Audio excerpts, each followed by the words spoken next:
ইসরায়েলকে অন্ধ করে দেওয়ার ক্ষমতা রাখে তুরস্ক। ২০২২ সালে মার্কিন সেনাবাহিনীর অবসরপ্রাপ্ত কর্নেল ডগলাস ম্যাকগ্রেগর বলেছিলেন, মধ্যপ্রাচ্যে এরদোগানই একমাত্র ব্যক্তি যার ইসরায়েলকে ধ্বংস করার ক্ষমতা রয়েছে। এই মন্তব্যটি ব্যাপক হারে সোশ্যাল মিডিয়ায় শেয়ার হয়। অনেকের মতো আমিও বিশ্বাস করি যে তুরস্কের সেই ক্ষমতা আছে। যদিও এরদোগানের ২২ বছরের শাসনামলে তার কোনো ইঙ্গিত মেলেনি, বরং দিন দিন তেল আবিবের সঙ্গে আঙ্কারার ঘনিষ্ঠতা বৃদ্ধি পাচ্ছে। এবার দেখা যাক তুরস্ক কিভাবে ইসরায়েলকে ধ্বংস করতে পারে। তুরস্কে আমেরিকা ও ন্যাটোর ৪৮টি ঘাঁটি রয়েছে।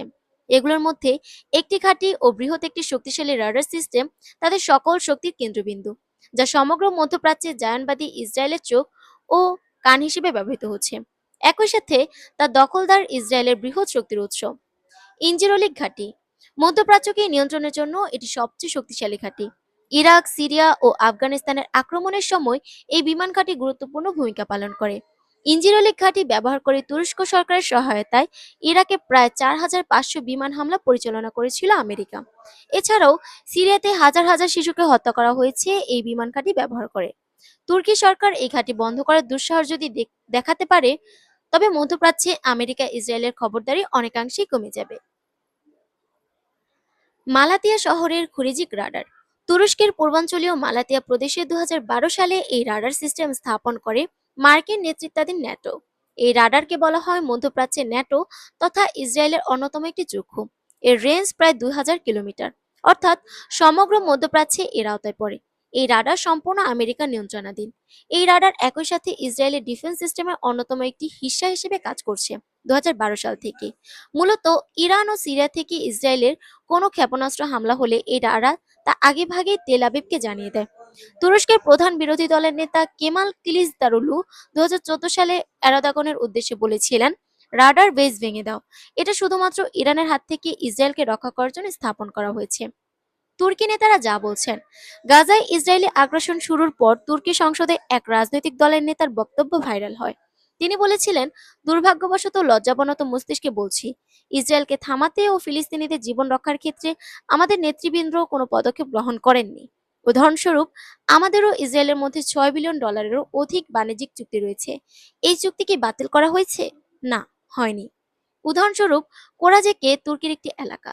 ইসরায়েলের রাডার এয়ারবেস কি মজুদ নাই, যা তাদেরকে ইরান থেকে ইসরায়েলের উপর যে কোনো ধরনের হামলার আগাম সংবাদ পাঠানোর জন্য স্থাপিত করা হয়েছে?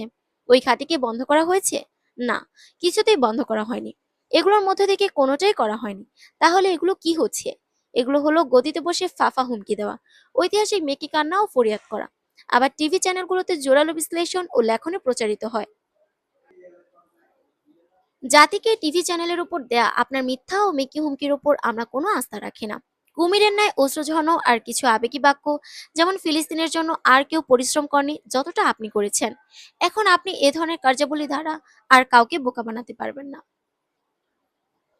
এখন আপনি এ ধরনের কার্যাবলী দ্বারা আর কাউকে বোকা বানাতে পারবেন না। একই বিষয়ে তুর্কি আলেম মাওলানা শেখ আহমেদ দুগান প্রেসিডেন্ট এরদোগানকে উদ্দেশ্য করে বলেছেন যে সব বিমান গাজার নিরীহ নিরপরাধ জনগণের উপর বোমা বর্ষণ করছে, তার জ্বালানি জিহান থেকে যায়। কেন এই পথ বন্ধ করে দেন না? কেন আপনি ইঞ্জিনকে বন্ধ করে দিচ্ছেন না? জায়ানবাদীদের কাছে আমাদের পেট্রোল বিক্রি করবেন না। কথা যথেষ্ট হয়েছে, এখন আমল করার সময় এসেছে। তুরস্ক কি এই দুই ঘাঁটিকে বন্ধ করার সামর্থ্য রাখে? অবশ্যই রাখে। নিকট অতীতেই এর উদাহরণ রয়েছে।